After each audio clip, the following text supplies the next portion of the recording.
When we do a personal narrative, it's important for us to include these 4 parts. And we've been talking about these 4 important parts. The first picture. Well, first I wanted to introduce the prompts to the whole class.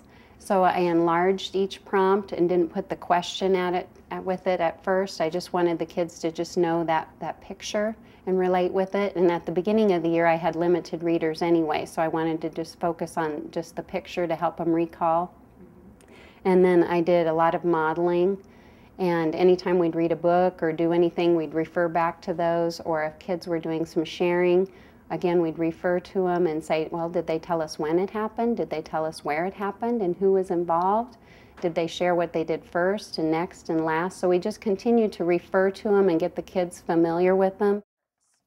The first picture is the picture of the clock. And what does the clock make you think of? When. Okay, why? Why does the clock make you think of? When? When did it happen? Like, what does a clock tell you? What time did you do it? There you go. It tells the time that it happens. So then if I say daytime, what are you picturing in your mind? Daytime. Are you picturing sun, light, daytime? Okay, if I said it happened at night, then what would you picture in your head? Moon. There you go. You might picture the moon or dark. Yeah. Oh, and you'll know it's later in the day. Okay, the next thing we need to think about when we tell our personal narrative stories is we need to think about this picture. And this picture shows a house. And it tells us what, Taylor? Where are they at? Okay, where does the story take place? At the house. Okay, so we can think of at the house. So once again, in your mind, you can picture that, can't you? You can picture in your head your own house. And think about that as part of the story. Then the next part that we have is this picture clue. And you see 3 people.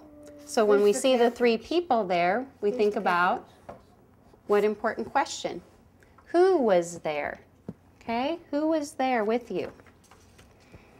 Then our 4th important prompt, it gives us a 1 and a 2 and a 3.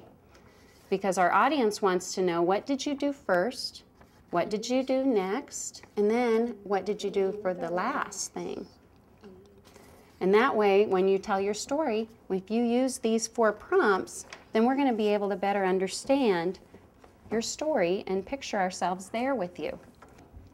So before Mrs. Israel starts with her story, let's just first talk about what jobs you do at home. Taylor, what job do you do at home? I got the trash. Okay, Aisha, what job do you do at home to help out? Room. Clean your room?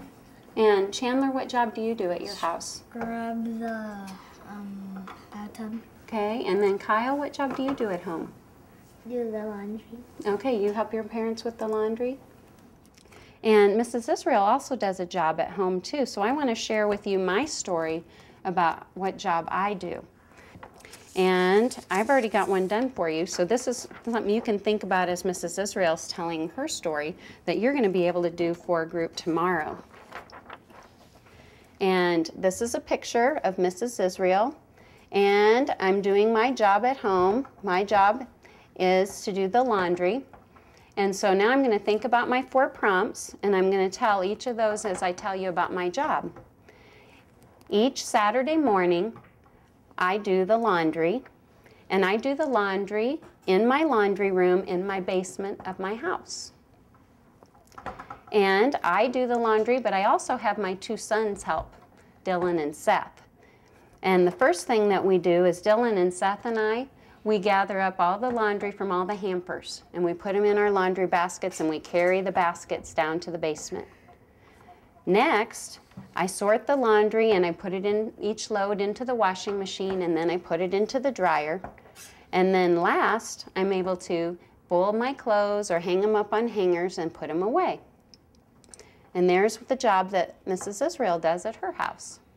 Just first turn to our neighbor, and I want you to share with your neighbor what you like to do or what your job is at home.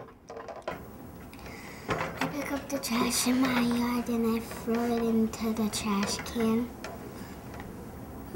My brother helps me clean up my room, and I help him clean up his room. When you come back tomorrow, you're going to be able to tell about the job that you can do. So you're going to put your name right here. You're going to say, I am, and you're going to write your name. Then you're going to think about the job. It says, I do this job at home. And what we're going to do is think about when do you do that job, where do you do that job, who do you do that job with, and what happens first, next, and last. And then do a picture just like I did, so you'll be able to come back and share with the group tomorrow. Well, at our school, we always use a lot of data to determine what instructional goals that we need to focus on. So I met with my reading coach, and we chose a language screener that I'd use to target those kids that were especially in need of some language building skills. And we also wanted to do a tape recording of each student telling a story. And so we posed a personal experience that we felt that all the kids would have had some common background knowledge about. And from that taping, then we could tell where the kids were at before given any of the instruction on the prompts and have a baseline goal to also look at where we wanted to go with our instruction and the progress throughout. Remember yesterday when we talked about personal narratives and we read the book Jobs, and then I had you go back and think about your own job that you do at home and you made your pictures? Well, today you're going to meet with your partner and share your pictures that you drew. And when you do your sharing, we want to be sure and use all the important narrative prompts so that the person that's listening to your story can understand your job and relate with that job and even try to visualize you doing that job in their heads. So let's take a look at what things you're going to tell when you're telling your partner about your job. Well, the first thing we want to think about is, when do you do that job? Where do you do that job? Who does that job? And what happens first and next and last?